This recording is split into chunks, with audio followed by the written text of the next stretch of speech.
गुलाल गैर पढ़े लिखे आदमी,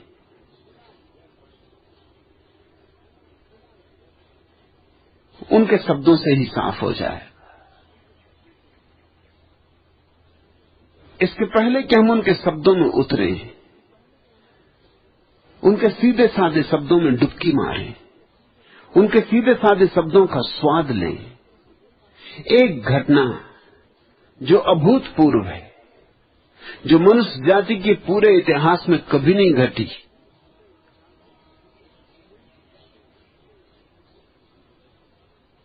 गुलाल और गुलाल के गुरु के बीच घटी। उस घटना को पहले समझ लेना जरूरी है, क्योंकि उस घटना के बाद ही ये सारे सूत्र सरल हो सकेंगे। और घटना अभूतपूर्व है, न पहले कोई वैसा उल्लेख है, न बाद में वैसा कोई उल्लेख है।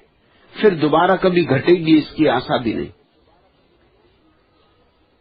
और बड़ी अलौकिक है।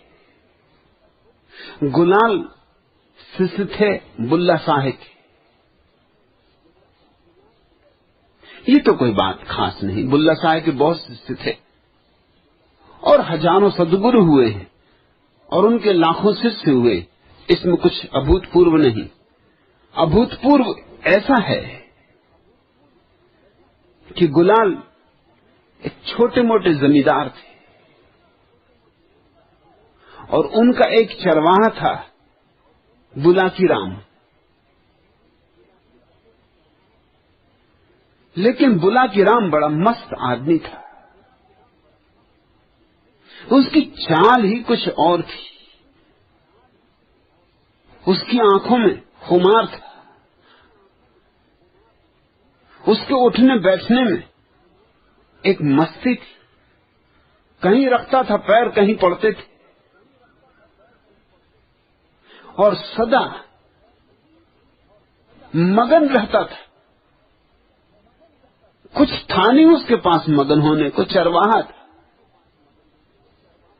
बस 2 जून रोटी मिल जाती थी, उतना ही काफी था। सुबह से निकल जाता खेत में काम करने, जो भी काम हो, रात थका मांदा लौटता। लेकिन कभी किसी ने उसे अपने आनंद को खोते नहीं देखा।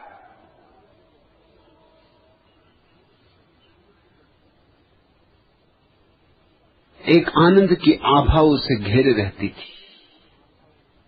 उसके बाबत खबरें आती थी गुलाल के पास, मालिक के पास, कि ये चरवाहा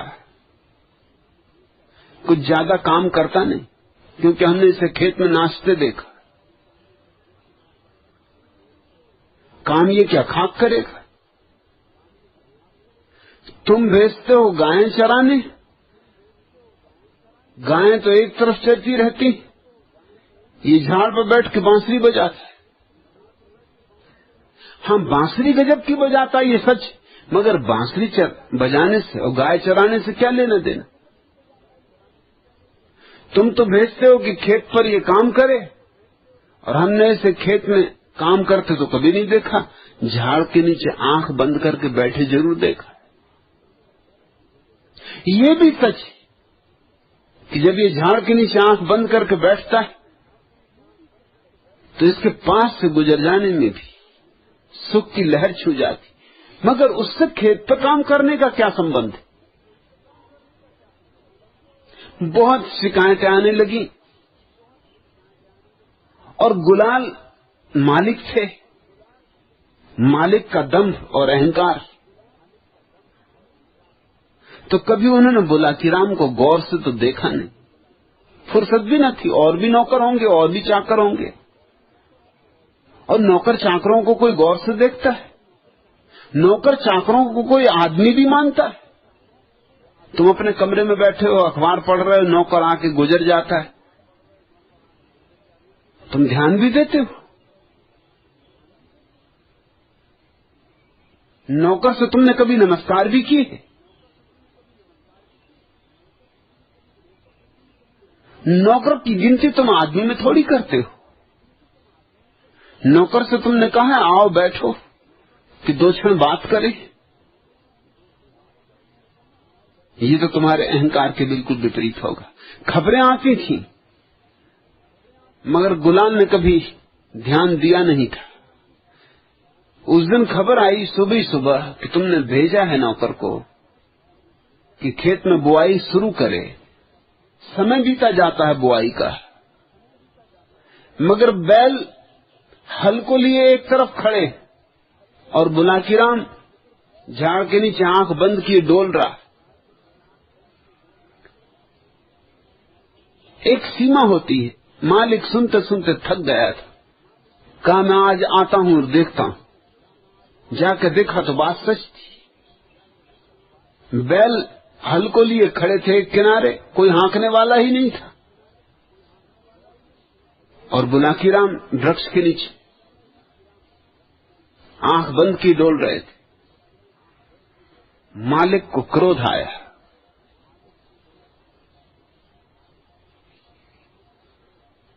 देखा ये हरामखोर, काहिल, आलसी, लोग ठीक कहते हैं। उसके पीछे पहुंचे और जाके जोर से एक लात उसे मार दी। बुलाकीराम लात खाके गिर पड़ा।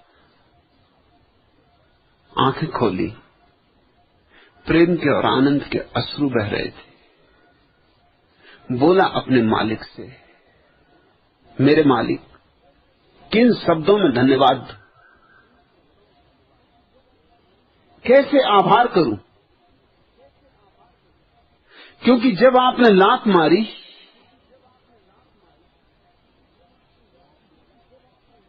तब मैं ध्यान कर रहा था। जरा सी बाधा रह गई थी मेरे ध्यान।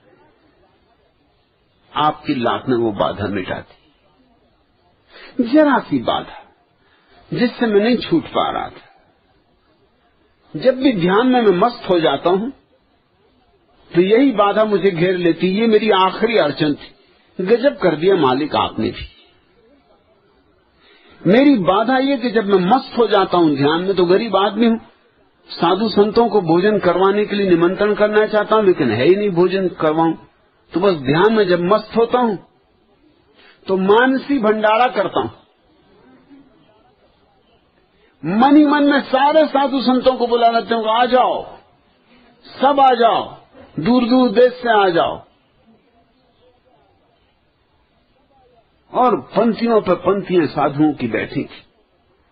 और क्या क्या भोजन बनाए थे मालिक, परोस रहा था और मस्त हो रहा था। इतने साधु संत आए थे, एक से एक महिमा वाले, और तभी आपने मार दी लात। बस दही परोसने को रह गया था। आपकी लात लगी, हाथ से हांडी छूट गई, हांडी फूट गई, दही बिखर गया। मगर गजब कर दिया मालिक, मैंने कभी सोचा भी न था कि आपको ऐसी कला आती। हांडी क्या फूटी, मानसी भंडारा विलुप्त हो गया, साधु संत नदारत हो गए। कल्पना ही थी, सब कल्पना का ही जाल था। और अचानक मैं उस जाल से जग गया, बस साक्षी मात्र रह गया।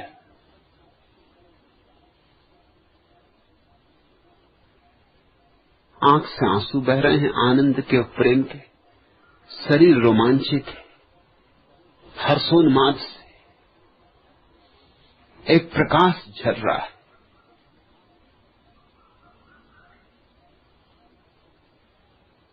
बुलाकीराम की ये दशा पहली बार गुलाल ने देखी। बुलाकीराम ही नहीं जागा साक्षी में,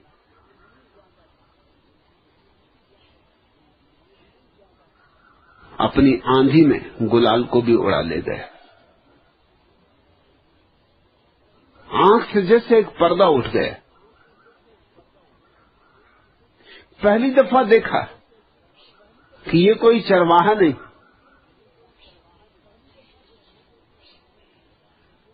मैं कहां कहां किन किन दरवाजों पर सदगुरुओं को खोजता फिरा और सदगुरु मेरे घर मौजूद था। मेरी गायों को चरा रहा था, मेरे खेतों को संभाल रहा था।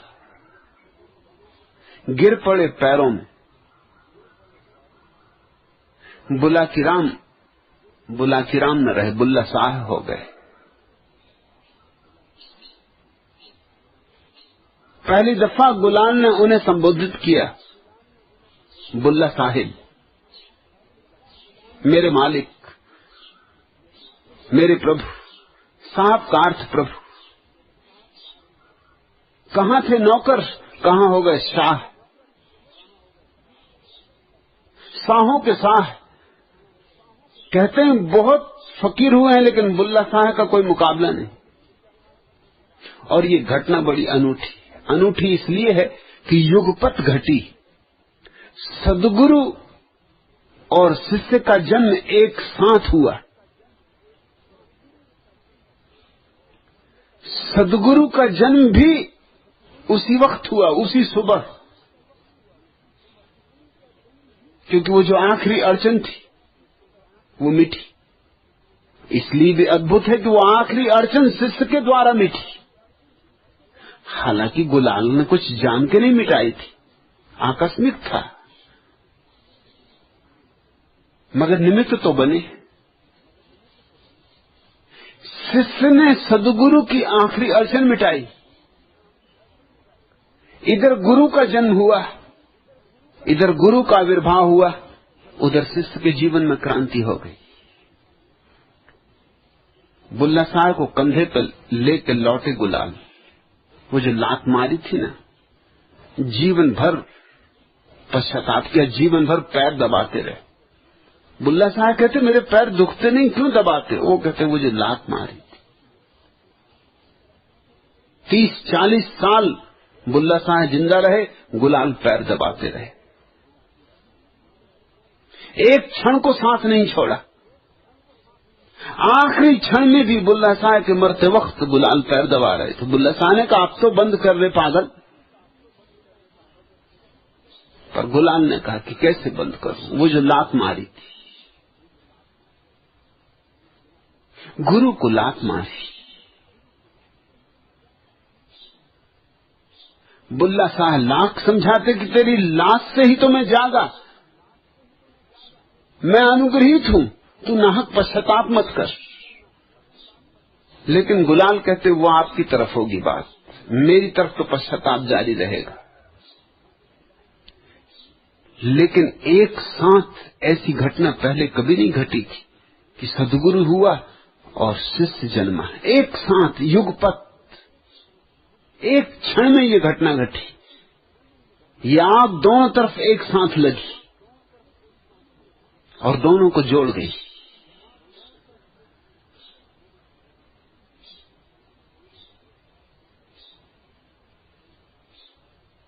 इस घटना से तुम्हें समझ में आएगा ज़ेन फकीरों का व्यवहार। ये तो अचानक हुआ। गुलाल ने जान के लात मारी नहीं थी कि ध्यान में सहयोग देना है, लेकिन ज़ेन फकीर जान के ये करते हैं।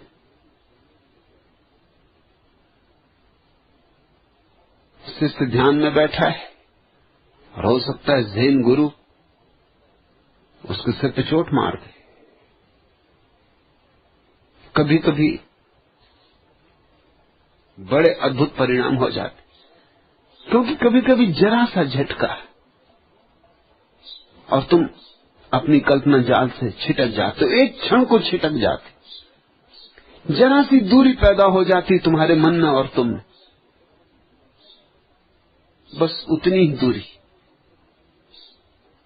और कपाट खुल जाते, झरोखा खुल जाता, फिर बंद नहीं होता। एक दफा खुल गया फिर बंद नहीं होता। लेकिन हर किसी को मारने से ये नहीं हो जाए। ये तो उन्हीं के काम आ सकता है जो बिल्कुल किनारे पर खड़े हो। बुलाकी राम बिल्कुल किनारे पे था, सरहद पे खड़ा था, जरा सा धक्का और सरहद पार कर गया। तो सदगुरु तभी शिष्य को मारेगा जब देखेगा सरहद पे खड़ा है, सरहद पे अटका है, सीमा नहीं छोड़ पा रहा है, पुरानी आदत, पुराना परिचय सीमा से बाहर नहीं जाने दे रहा है। हम सब ने लक्ष्मण रेखाएं खींच रखी हैं अपने आसपास, हम उनके बाहर नहीं जाते। कोई हिंदू है, कोई मुसलमान है, कोई ईसाई, ये सब लक्ष्मण रेखाएं। कोई ब्राह्मण है, कोई क्षत्रिय है, कोई शूद्र है, ये सब लक्ष्मण रेखाएं। ये सारी लक्ष्मण रेखाएं तोड़ देनी होंगी, इन सब से बाहर जाना होगा। और सबसे बड़ी लक्ष्मण रेखा है भीतर तुम्हारे, वो विचारों का जाल है जो तुम्हें हमेशा घेरे रहता। विचारों की वो जो प्रक्रिया सतत चलती रहती, उससे छूटना जरूरी है। भारत के संतों में ज़ैन फकीरों का अद्भुत व्यवहार समझाने वाली और कोई घटना नहीं, सिवाय गुलाल और बुल्ला साहब के बीच जो घटना घटी उसके। और ये तो आकस्मिक घटी,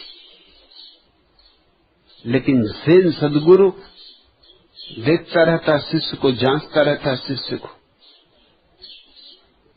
कब क्या जरूरत हो, कब चोट की जरूरत है तो चोट करेगा। और चोट कभी कभी काम कर जाती, अगर ठीक समय पर पड़े तो अचूक काम कर जाती। ये तो आकस्मिक संयोग था। बुल्ला साहब उस सुबह मस्ती में था, बस किनारे पर रहा होगा, पड़ी लात, फूट गई मटकी, खो गया मानसी भंडारा, साधु संत नदारत हो गए। वो थे नहीं कहीं, वैसे भी कल्पना ही थी, मन की ही कल्पना थी। और एक क्षण को अमनी दशा हो गई, बस उस अमनी दशा में ही परमात्मा का साक्षात्कार है। जब तक मन है तब तक परमात्मा नहीं, जब मन नहीं है तब परमात्मा ही है और कुछ नहीं, सिर्फ परमात्मा ही।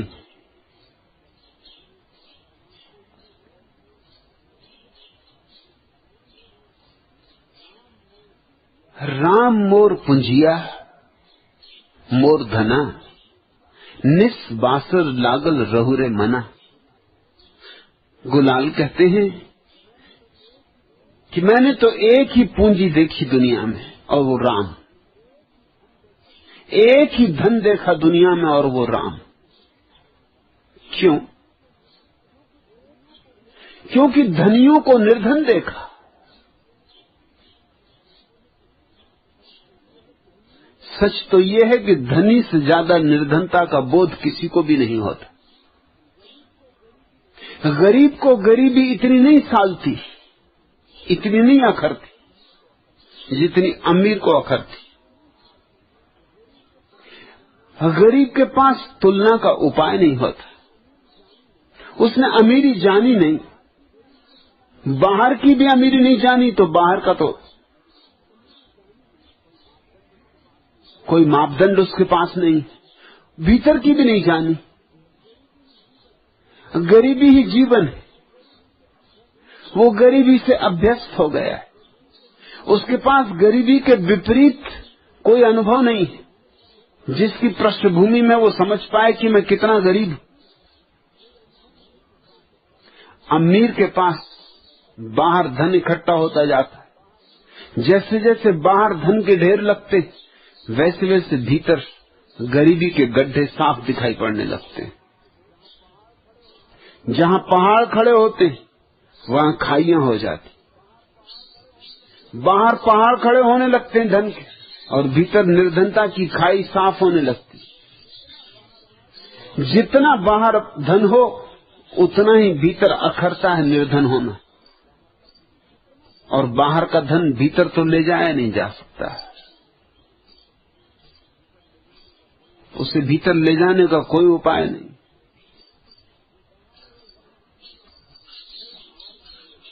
कोई मार्ग ही नहीं, जो बाहर है वो बाहर और जो भीतर है वो भीतर।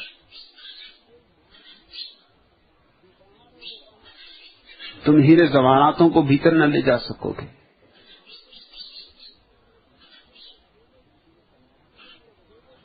भीतर तो केवल चैतन्य के हीरे जवाहरात जा सकते। झरत दसों दिश मोती। जब तुम्हें भीतर मोतियों की वर्षा होने लगे तभी तुम भीतर से धनी हो सकोगे, नहीं तो बहुत अखरेगी भीतर की अवस्था। इसलिए एक बहुत अनूठी घटना घटती है। जितना ही कोई व्यक्ति समृद्ध होता चला जाता है उतनी ही उसके भीतर इस बात की स्पष्ट प्रतीति होने लगती है कि बाहर तो धन है, अब भीतर धन कैसे हो। जैनों के 24 तीर्थंकर ही राजपुत्र, हिंदुओं के सब अवतार राजपुत्र, बुद्ध राजपुत्र। क्यों? ये देश धार्मिक था जब ये अमीर था। ये देश जब से गरीब हुआ तब से धार्मिक भी नहीं रहा। हाँ, लकीरें रह गई हैं, हम पीटे जा रहे हैं, परंपरा है उसको दोहराए जा रहे हैं, शब्द हमारे पास हैं उनकी पुनरुक्ति किए जा रहे हैं, मगर अर्थहीन हो गया। जिस दिन से ये देश गरीब होना शुरू हुआ उसी दिन से ये देश अधार्मिक होना भी शुरू हो गया। धार्मिक देश ही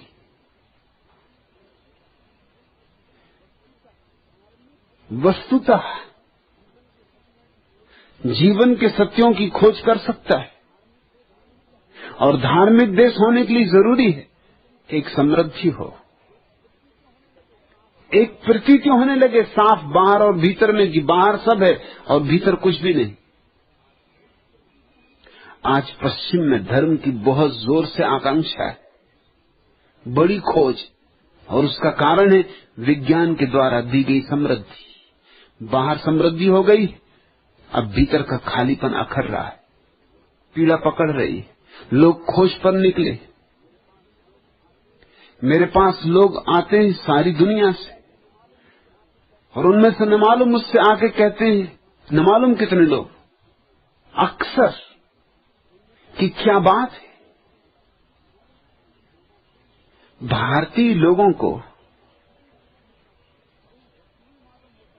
कोई रस नहीं मालूम होता ध्यान में।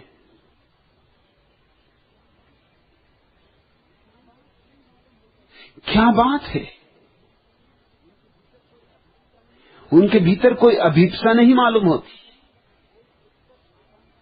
कोई उत्कट आकांक्षा नहीं मालूम होती। मेरे पास आए विदेशी सन्यासी निरंतर मुझसे कहते कि जिन घरों में वो ठहरते हैं, अगर किसी भारतीय घर में ठहरते हैं या भारतीय घर में किराए से रहते हैं, तो उस घर के लोगों की एक ही इच्छा होती है कि हमारे लड़के को अमेरिका भेजना है,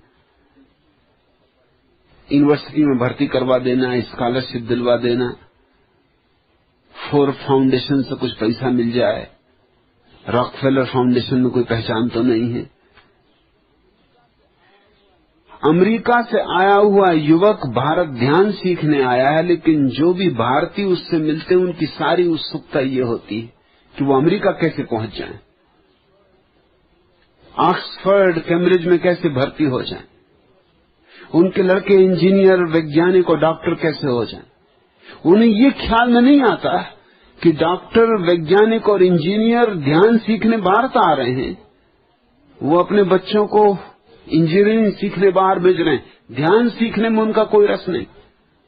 उनका बेटा ध्यान सीखने आने लगे तो उन्हें बेचैनी होती कि ये क्या कर रहे हो, ये कैसा अभारतीय काम कर रहे हो,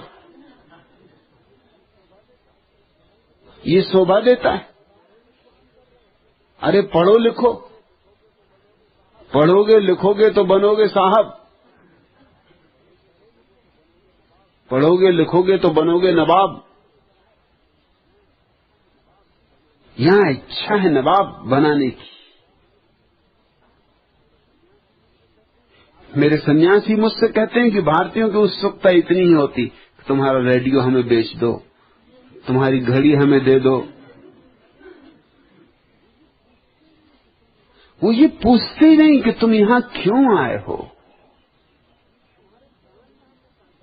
तुम्हारे ध्यान में हमें साझीदार बनाओ, इसमें उनका रस ही नहीं।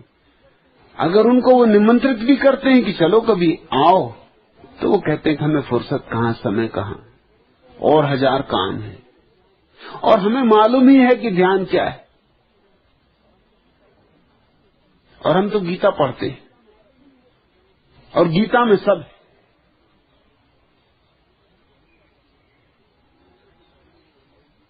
और हमने तो घर में ही हनुमान जी को बिठाल रखा है, और हनुमान चालीसा में सभी कुछ आ गया। अब और अलग से क्या ध्यान सीखना। हनुमान चालीसा से घड़ी नहीं निकलती, ये एक तकलीफ। रेडियो नहीं निकलता, टेप रिकॉर्डर नहीं निकलता, ये एक तकलीफ है। तो वो तुम दे दो, बाकी तो हनुमान चालीसा से हम सब निकाल लेंगे। भीतरी जो है वो हम निकाल लेंगे, बाहर की अटकन है वो कोई दूसरा पूरी कर दे। विदेशी मित्रों को निरंतर अनुभव होता है, उनकी चीजें चुरा लेते हैं भारतीय। जब भी भारतीय शिविर यहां होता है, 1 महीने भारतीयों के लिए शिविर होता है, 1 महीने गैर भारतीयों के लिए शिविर होता है, तो गैर भारतीयों के शिविर में चोरी नहीं होती और भारतीयों के शिविर में चोरी होती। जैसे कि ध्यान करने लोग नहीं आते, और ये अच्छा मौका है। विदेशी तो आंख पर पट्टी बांध के ध्यान करने लगते हैं, भारतीय तब तक उनकी चीजें चुरा के नदारत हो जाती। इससे ज्यादा शुभ अवसर और कहां मिलेगा। और चोरी भी क्या, जूते तक चोरी चले जाते। विदेशी मित्र मुझसे कहते हैं कि बड़ी हैरानी की बात, हम तो सोचते थे भारतीय बड़े धार्मिक लोग, ये जूते भी नहीं छोड़ते। लेकिन इसमें कुछ आश्चर्यजनक नहीं, इसके पीछे पूरी व्यवस्था समझने जैसी। जब भी कोई देश गरीब हो जाता है तो उसकी उत्सुकता बाहर के धन में हो जाती, और जब कोई देश अमीर हो जाता है तो उसकी उत्सुकता भीतर के धन में हो जाती। मैं ये नहीं कह रहा हूं कि कोई गरीब आदमी धार्मिक नहीं हो सकता, लेकिन ये मैं जरूर कह रहा हूं कोई गरीब समाज धार्मिक नहीं हो सकता। गरीब व्यक्ति तो धार्मिक हो सकता है, क्योंकि व्यक्ति की इतनी बुद्धिमत्ता हो सकती कि वो गरीब रहते भी धन की व्यर्थता को समझ ले। इतनी प्रगाढ़ उसकी तेजस्विता हो सकती, इतनी मेधा हो सकती। नहीं तो कबीर, दादू, नानक, फरीद, बुल्ला, ये कैसे धार्मिक होते। गरीब आदमी तो धार्मिक हो सकता है, लेकिन गरीब समाज धार्मिक नहीं हो सकता। अमीर व्यक्ति तो अधार्मिक हो सकता है, क्योंकि वो बिल्कुल जड़ बुद्धि, लेकिन अमीर समाज बहुत दिन तक अधार्मिक नहीं रह सकता, उसे धार्मिक होना ही पड़ेगा।